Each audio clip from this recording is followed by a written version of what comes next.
いいっすね。いいとこだ。いいでしょ。うん。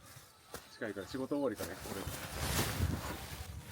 気持ちよかった。いいっすね、バイク。一応ガスケット来たんだけど、まだいいかな。そんなオイル足したから。これ。こっち側。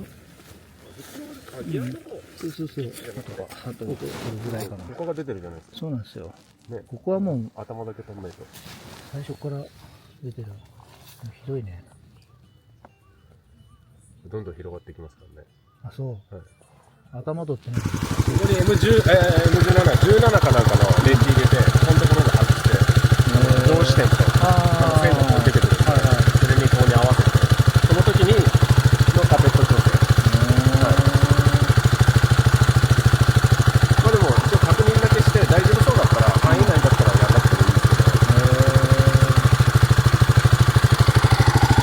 ど、長いバイクだからこのクリアランスがやっぱりね、ジムニーと一緒で出過ぎちゃうとタイミングずれちゃうんでね。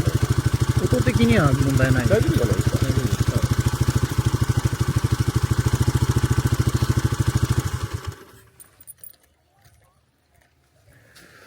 ウインカーもつくようになったし、テールも玉切れだった。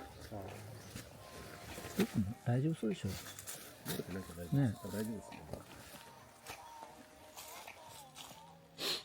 結構上が漏れてるな。こんな漏れてなかったんだけど、走るとやっぱ。やっぱりどんどん漏れてくるんで。一回漏れ出しちゃうとやっぱ止まんなくなっちゃうから。あ、そう。